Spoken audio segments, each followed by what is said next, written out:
नमस्कार दोस्तों, कैसे हो? वेट कर रहे थे नेक्स्ट वीडियो का। तो मेरे दोस्तों ने इस वीडियो को बहुत लाइक किया, तो अब नेक्स्ट वीडियो के बारे में जानकारी दें। वीडियो के बारे में दें या फिर डिसेबिलिटी के बारे में? डिसेबिलिटीज़ के बारे में। दोस्तों, मेरा नाम है डॉक्टर अमन। विशेष अध्यापक हूँ, विद्या स्पेशल एजुकेशन हूँ और स्पेशल एजुकेटर हूँ। स्पेशल एजुकेशन वाले बच्चों को डील करती हूँ विशेष उपलब्धि वाले बच्चों के साथ। इसी के बारे में आपको बताना चाहूँगी, विशेष बच्चों के बारे में। विशेष बच्चे यानी कि विकलांग, दिव्यांग, डिसेबिलिटी वाले। डिसेबिलिटी कैसे होती है, डिसेबिलिटी क्यों होती है?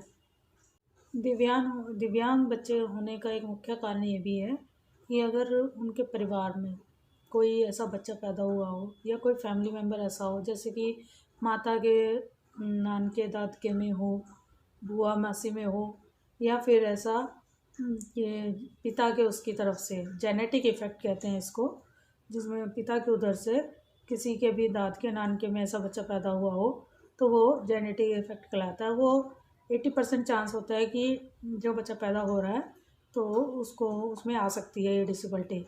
इस डिसेबिलिटी की जांच के लिए हम ट्रिपल टी टेस्ट करवाते हैं। जो ट्रिपल टी टेस्ट में प्रॉपर तरीके से इसके बारे में कंफर्म हो जाता है कि कहीं ये बच्चा डिसेबल्ड तो नहीं है। और आजकल हर हॉस्पिटल इस टेस्ट के लिए गाइड करता है गर्भावस्था के दौरान।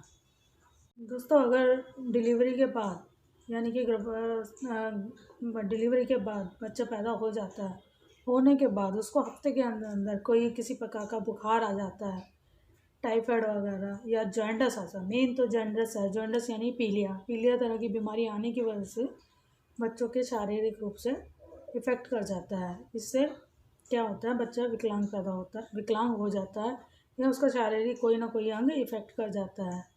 दोस्तों, बच्चा पैदा होने के बाद जितने भी हमारे जो सरकारी हॉस्पिटलों में इंजेक्शन बोले जाते हैं, वो इंजेक्शन ज़रूर लगवाने चाहिए, क्योंकि वो इंजेक्शन एक वैक्सीनेशंस होती हैं जिससे बच्चे में किसी तरह का वायरस नहीं आ पाता और बॉडी इफ़ेक्ट नहीं करती है।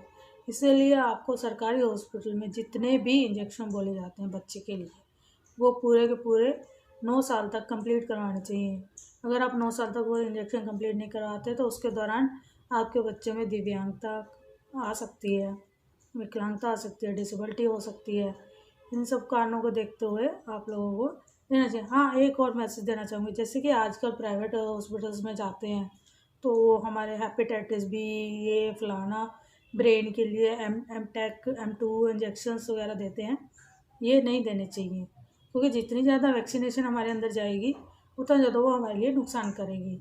इसलिए आप अपने बच्चे को, अगर चाहते हैं कि हमारा बच्चा स्वस्थ रहे, तो सिर्फ उतना ही वैक्सीनेशन करवाइए जितनी उसकी बॉडी अलाउ करती है। क्योंकि आजकल जो बच्चों को पेन रिलीफ इंजेक्शन लगाए जाते हैं, पेन रिलीफ लगा तो दिया, लेकिन उसके बाद जो नुकसान होता है वो बहुत भयंकर होता है। वो आने वाले समय में हमारे बच्चे के अंदर डिसेबिलिटी का रूप ले सकता है। इसलिए इन चीज़ों को ध्यान में रखते हुए आप वैक्सीनेशन कराइए। सिर्फ वही वैक्सीनेशन कराइए जो सरकारी हॉस्पिटल में दी जाती है। इसके अलावा एक्स्ट्रा वैक्सीनेशन ना करवाएं, ये आपके लिए बेटर रहेगा। इसी के साथ आपको इस चैनल के साथ बने रहिए, और विकलांगता से रिलेटेड जानकारी देंगे, और आगे इससे बचने के लिए क्या है वो आपको नेक्स्ट वीडियो में बताया जाएगा। दोस्तों, डिसेबिलिटी होती है जन्म से, कई बार जन्म के बाद भी होती है और जन्म से पहले भी होती है।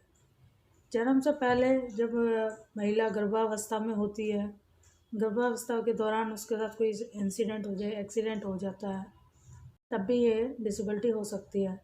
सेकंड कारण होता है कि अगर गर्भावस्था में महिला किसी टेंशन से ग्रस्त है, चिंताधीन है, उसकी कोई मेडिसिन ले रही है, तो हमेशा डिप्रेशन में रह रही है, तो ऐसी अवस्था में भी वो बच्चा डिसेबल हो सकता है। अगर महिला का किसी कारणवश उन 9 महीनों में कोई एक्सीडेंट हो जाता है या गिर जाती है किसी वजह से, उसको सामान उठा लेती है, ये कुछ ऐसा होता है, तब भी हो सकता है। और अवस्था के दौरान अगर महिला को किसी प्रकार के मिर्गी के दौरे या दौरा आना, या बुखार आना, बुखार में रहना, टाइफाइड होना, जॉन्डिस होना, या अदर किसी बीमारी से ग्रस्त होना, तो उससे भी बच्चा दिव्यांग हो सकता है। गर्भावस्था के दौरान अगर महिला चिंताग्रस्त है तब भी बच्चा ग्रस्त फिजिकली होगा, डैमेज होगा, मेंटली डैमेज होगा। दोस्तों, अगर बच्चा जब पैदा हो रहा है यानी कि डिलीवरी टाइम आ रहा है और डिलीवरी टाइम के दौरान अगर किसी चिकित्सक के ज़रिए उसके सर पे किसी तरह की चोट लग जाती है बच्चे के, तब भी ही बच्चा दिव्यांग होगा। या बच्चे के गले में जो उसकी नाल होती है वो फंस जाती है गले के अंदर, तो अगर वो उसको जब बच्चा बाहर आ रहा है तो उस नाल के साथ ही आ रहा है, तो नाल जब तक नहीं निकलती तब तक उसकी डिलीवरी कंप्लीट नहीं हो पाएगी और उसको अगर काफ़ी टाइम लग जाता है तब भी बच्चा स्पेशल होता है, यानी कि दिव्यांग होता है। और कई बार देखा जाता है कि बच्चे की डिलीवरी के बाद बच्चा 5 मिनट तक नहीं रोता। 5 या 2 सेकंड, 3 सेकंड, ये हमारे लिए बहुत इंपॉर्टेंट होता है। जब बच्चा पैदा होता है तो हमारे वो 5 मिनट बहुत ही ज़्यादा इंपॉर्टेंट होते हैं आज के टाइम में, क्योंकि अगर बच्चा नहीं रो रहा है यानी कि उसके दिमाग तक ऑक्सीजन नहीं पहुंच पा रही है। ऑक्सीजन ना पहुंचने की वजह से उसका दिमाग ही रूप स्टॉप कर गया और वो स्टॉप करना उसके किसी भी बॉडी के इफ़ेक्ट कर जाएगा, यानी कि उसका दिमाग या शारीरिक, मानसिक, आँखों का, कानों का कोई ना कोई लॉस ज़रूर होगा। और इसकी वजह से जब भी बच्चा पैदा होता है सबसे पहले बच्चे डॉक्टर्स उसको रुलाने की कोशिश करते हैं कि बच्चा रोए तो बहुत ज़रूरी है। तो अगर नहीं रोता है तो इसका मतलब है कि बच्चा दिव्यांग है।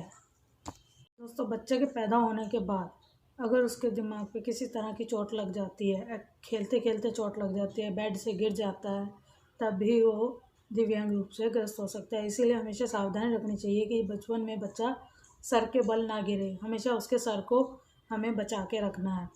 और इसी प्रकार अगर जब बच्चा बड़ा होता जाता है और खेलने के टाइम या 18 साल से अबव हो जाते हैं, 18 साल के बाद अगर कोई एक्सीडेंट हो जाता है तो उसके बाद अगर उसके सर में किसी तरह का गंभीर एक्सीडेंट होता है, सर की कनाल्स बन जाती हैं, तो बच्चा दिव्यांग होता है।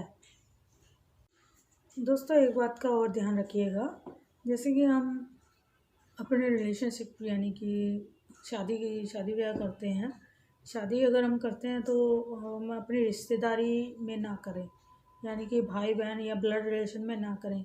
अगर ब्लड रिलेशन में आप शादी करते हो तो आपका बच्चा दिव्यांग जरूर पैदा होगा, क्योंकि इसीलिए कहा जाता है कि शादी हमेशा अदर रिलेशंस, अदर फैमिलीज़ में किया जाए जो आपकी फैमिली के साथ ब्लड रिलेशन में ना हो। ब्लड रिलेशन में होने की वजह से आपके बच्चे पैदा ऐसे हो सकते हैं। दोस्तों, डिसेबिलिटी में एक मुख्य कारण ये भी होता है अगर गर्भावस्था के दौरान महिला किसी अल्कोहल, नशे या इंजेक्शन वगैरह का या ड्रग्स वगैरह का यूज़ करती है। अगर ऐसा कुछ यूज़ करती है तब भी बच्चा दिव्यांग हो सकता है। इसी के साथ आपको भी जानकारी दी जा चुकी है कि इन वजहों से स्पेशल बच्चा या दिव्यांग, डिसेबिलिटी या अपंगता वाले बच्चे पैदा हो सकते हैं। इन कारणों को ध्यान में रखते हुए आपके आसपास जितने भी महिलाएं गर्भावस्था में है या कंसीव करना चाह रही हैं, उन सबको इन चीज़ों का ध्यान रखना चाहिए। और हमारे चैनल के साथ बने रहे। धन्यवाद। मैं हूँ डॉक्टर अमन। नमस्कार। Bye bye.